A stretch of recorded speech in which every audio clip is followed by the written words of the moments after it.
Welcome to log number 40. It's been 40 weeks since I've started the Stonemason's journey, and today, on the 26th of July, I have officially finished these 6 compositional designs that I've been working on since November, which is great.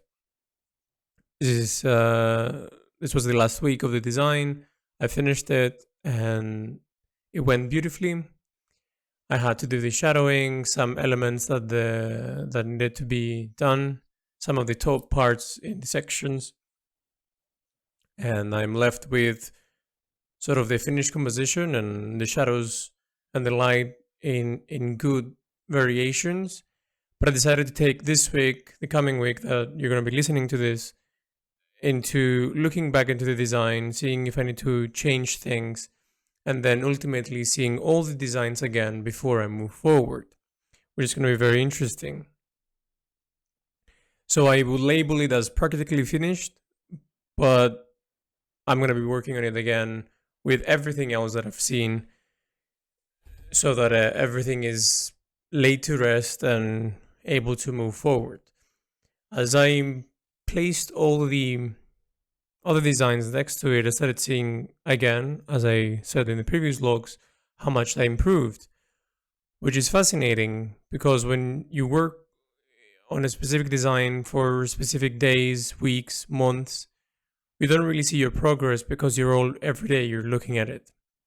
But when you see the previous ones and how much you changed, how much you sort of elaborated yourself in different troubles and found solutions and moved forward, and then sometimes you left questions in the previous designs that you hopefully by the next designs you can answer, and now it's probably the time for me to go back and answer those unleft questions that were open-ended, and really create the visual and the aesthetic that I want for each one. I really enjoyed the whole process of this specific design.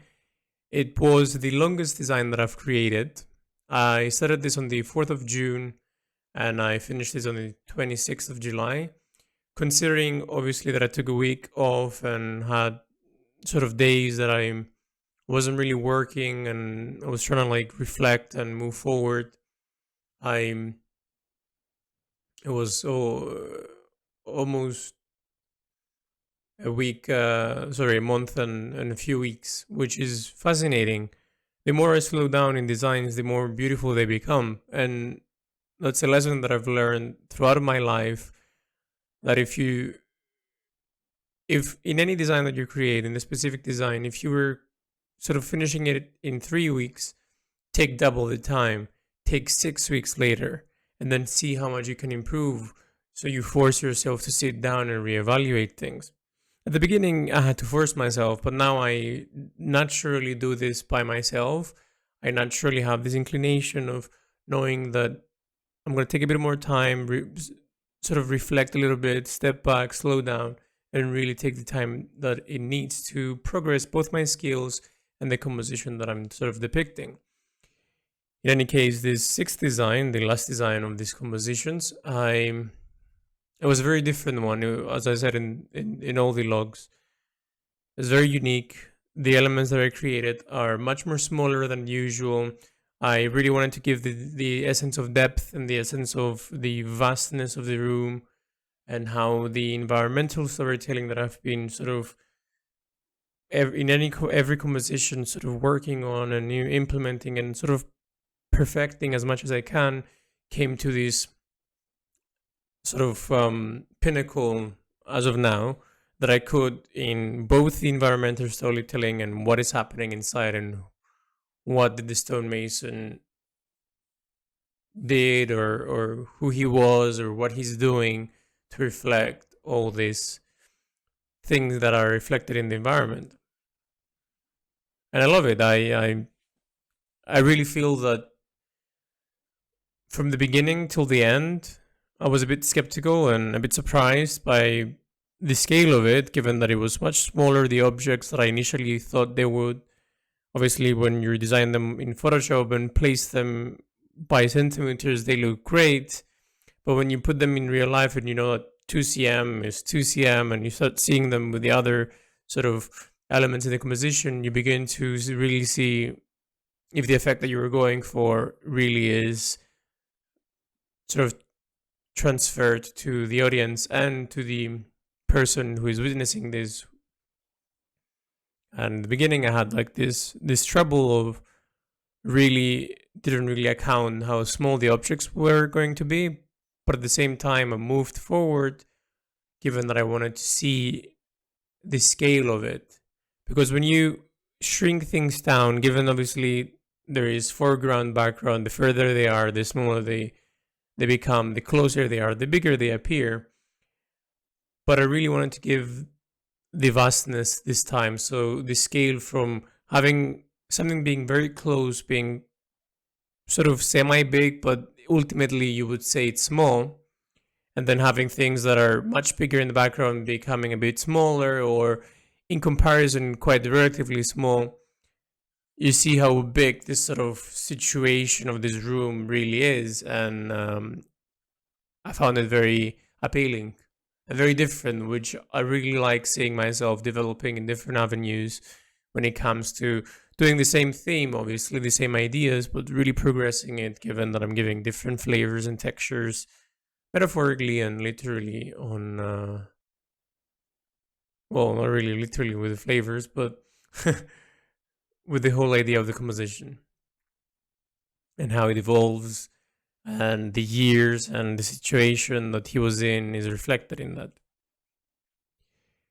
As I'm wrapping this up in terms of what I've been working on this week, as I said, I'm gonna be spending the next week, aka this week that you're gonna be listening to this, in seeing everything together, all the compositions, and really adding the final touches before I close them up and move forward.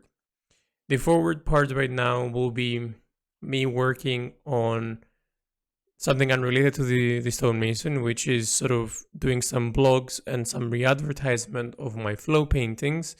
There are some left that I really want to attempt to sort of surface again, so I can sell some if I can, to help me fund my last stretch of my first arc of the Stonemason. So I am going to do that. I'm going to take sort of like a week and a half on that, and then we're going to be going back to the last 3 major compositions, which I don't know how much time they will take, but this deadline still in my mind is in the 25th of December. I feel like it's a date, but I'm not sure if I'm able to meet it 100%, but it doesn't matter. As long as I have something in place, I don't mind moving it, as it's fine to move it, given that I don't have anyone to impress or to deliver to a specific date other than what I feel it's right. And given that this is all new for me and everything is sort of done quite uniquely, and the concept of what I'm doing is very unique, I'm really taking my time to do it properly. And when I see things that I can improve on or I can really make them stand out, I will take the time. So moving forward, flow re-advertisement coming up, and then going back to the 3 designs, the major designs that need to be done that are much bigger. So that's another question, how much time that will take. But we'll see. We're going to be experiencing that, and I'm going to be conversing about it weekly and how my mind sort of elaborates that. Now, to close off the log 40, as I did on log 30, every 10 logs, meaning every 2.5 months, I will be retelling on what the story of the Stonemason sort of in a synopsis form is, and it's going to be accounting for the period that I set it in log 30, and now after 2.5 months, how and if it evolved. So I'm going to attempt to do now. This is the second time that I do the synopsis. Log 30 was the first time, log 40 is the second time. So the story of the Stonemason, in a bit of a synopsis, in a brief sort of setting, is that the Stonemason is an old figure, a frail man that has lived his life. He has been in situations that led him in his isolation in this tower to be faced on his last years of his life alone and towards the majority of his adult life after he served in this war that was that is the overarching story of the stonemason, and how the war influenced him and what he did and he didn't do and how that stays with him, and with it his life is reflected and his change of perspective is reflective both in his art, in his stonemasonry, and both in his recollection of it by different mediums of art, by writing, by paintings, by drawings, by references in how his mindset is sort of scattered around his rooms. And all these rooms that are within this tower, given that he was isolated and locked off to anyone to come in, we now, as the viewer, as the audience, are able to go into this tower after many, many years of him living there, experiencing all these things, and we're able to go and see what he left behind and what his situation was reflected in all these years in each of the floors of the tower. And we are able to see both his personality behind what we scavenge and find in the rooms, but at the same time, how we perceive the story of the stonemason, both in a third person that is being narrated to us and in the first person that we actually go and find the objects and elements that interest us from the composition that we're seeing. So this becomes an interactive storytelling experience, meaning that in a composition design that you will see and witness alongside the text that you're going to be reading, you're going to be seeing elements in the composition that stand out, and they're going to be interactable.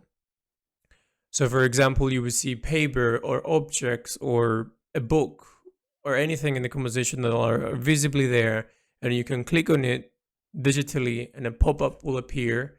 It's called sort of a light box meaning as you're seeing this page on your website of this composition and you click on the book, it's going to have a transparent sort of effect, and the book close-up version is going to be the majority of your screen. You're going to be able to read it closely, see what the text is about, and what hints I am trying to convey for you to understand this character, the stonemason, who he is and how his mind was thinking. Obviously, all the things that you're going to be seeing is delivered in the first person form, as if the stonemason has left them behind and you actually picked his paper that he wrote, I don't know how many years ago, but you're able to pick it up and sort of see what his mind was at this specific moment in time, sort of like a photograph, right?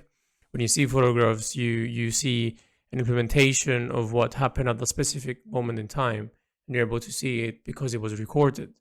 Now I'm recording his mindset and his ideas and everything in different mediums of art, and I'm placing them in compositions.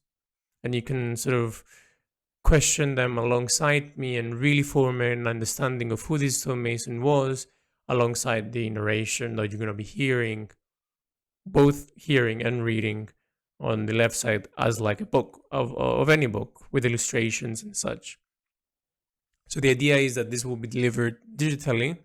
So the first part is deliver this digitally, very straightforward to really do it. And I've done a recreation of how this will appear. I think it was log number 9. I think there's a bracket says special log or whatever. Find that log and you can see how what I just explained the potential of it really. It's like a very alpha stage in a dummy sort of drawing saying, hey, look at this is the statue, whatever. And there's a paper in the back. If you click it here and how the interaction will be and how I do it, that's the sort of prototype version on how I'm going to base all these interactions on. And obviously in the context of this actual story and not a dummy sort of test of a build that I've created in the beginning. And as I do that, and I finish with that, I'm gonna have to do 2 other arcs, and those 2 other arcs are very different on the first arc, and they're gonna demand more time of reflecting and different mindset and different sort of way of interacting, and even recording it in audio logs. Maybe there are gonna be some video logs as well. We'll see.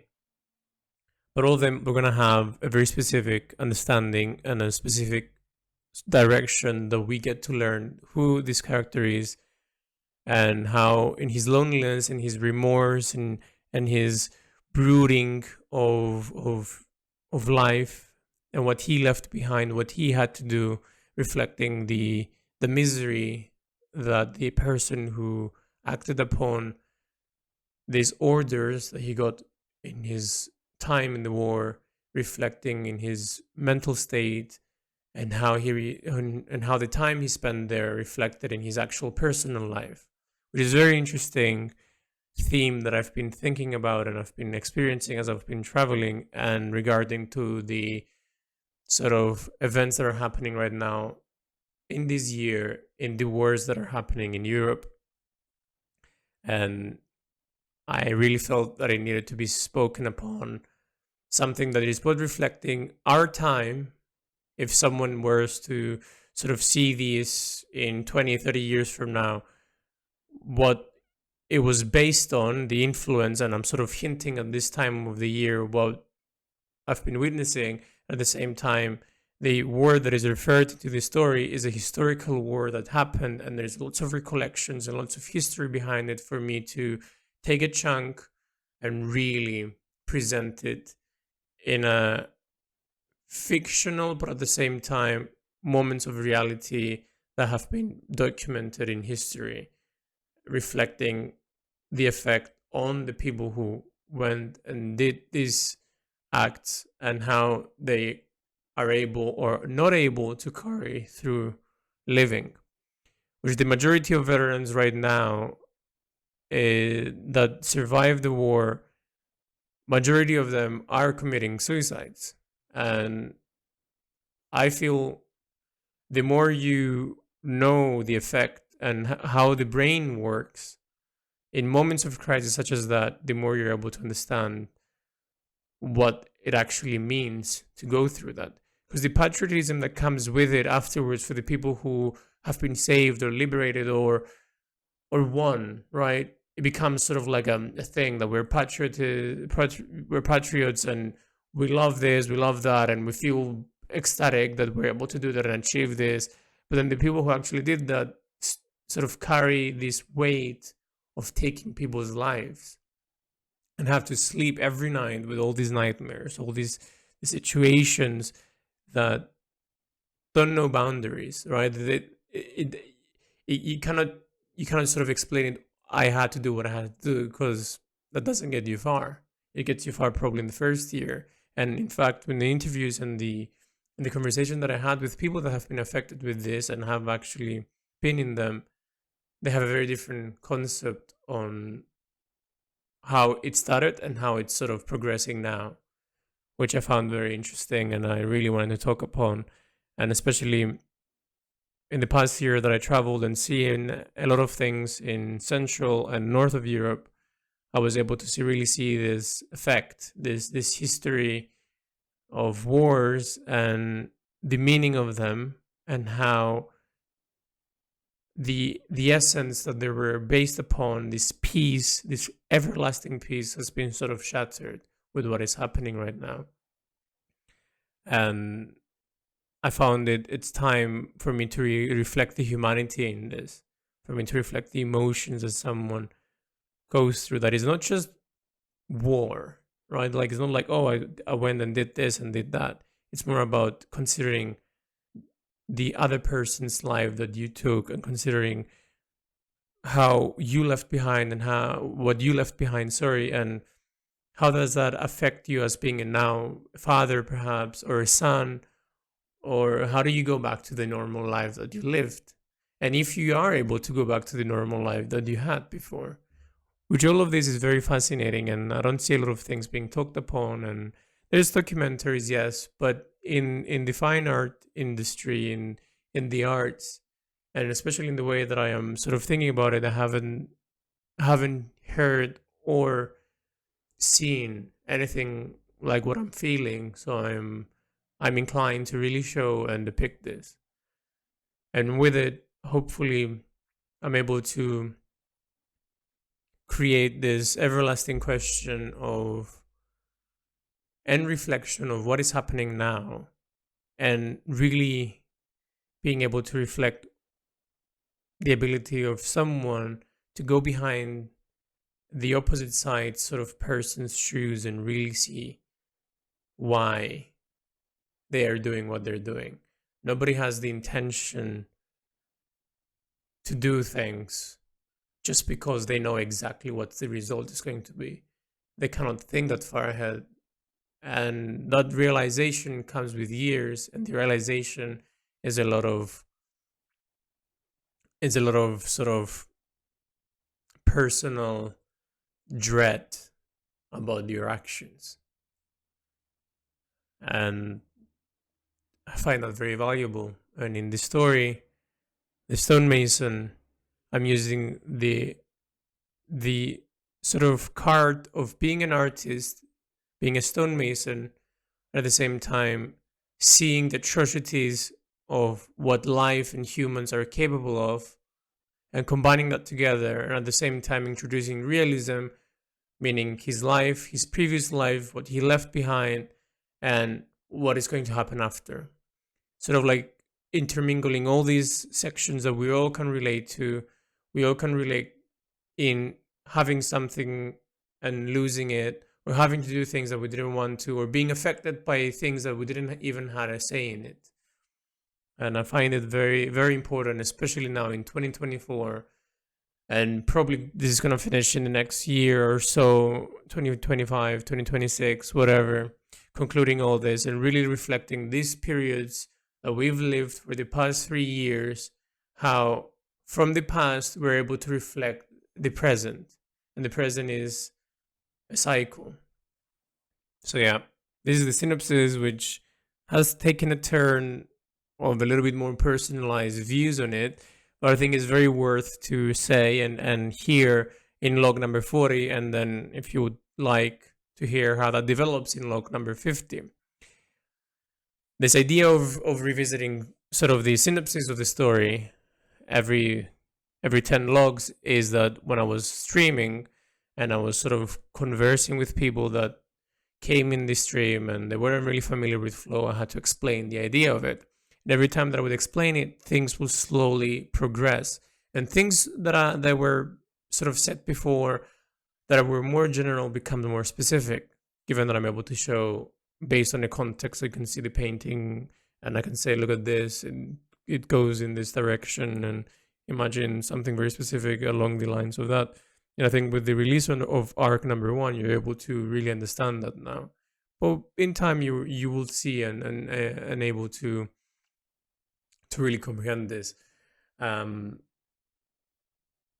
So I find this very, very interesting and a necessity for anyone who is creating something in a personal regard, being a theme, in any direction in art or whatever, seeing how it evolves by recording your specific mindset on this specific day that was in the past, and how, given that you're going to be living life, reliving the memories and ideas and progressions in your mind later, seeing how that evolves really shows the progress that you're making. If it didn't change much in the next 10 logs and the next time you do this, it means that maybe what you're doing is like you're going straight to the point, right? Like you're really navigating around that circle that you drew around you, and that's great. But if you feel like, but that's not enough, then you have to broaden the circle. You have to understand, okay, 2.5 months went by and I haven't broadened the circle enough because I have all these other ideas that need to be implemented. So I need to redraw the circle, open up the borders, right? And allow more ideas and more concepts to fill me in. And usually that really stops when you see things done. So for example, now that I finish the compositions, I'm able to really be more specific because I have things visual, have things written, and as I move forward, I'm sort of completing and placing them together, which is much more specific rather than in the beginning where I could do anything, right? So that's my perspective and ideas in log number 40. Designs are going well, they've finished, and I'm gonna be doing the last cleanup of everything this week, and moving on, we're gonna be taking a small break, advertising my previous art, and then moving forward for the foreseeable future on finalizing arc number 1. Thank you very much for listening, and I'll see you guys in the next week's logs, and how me revisiting old designs sort of treated me.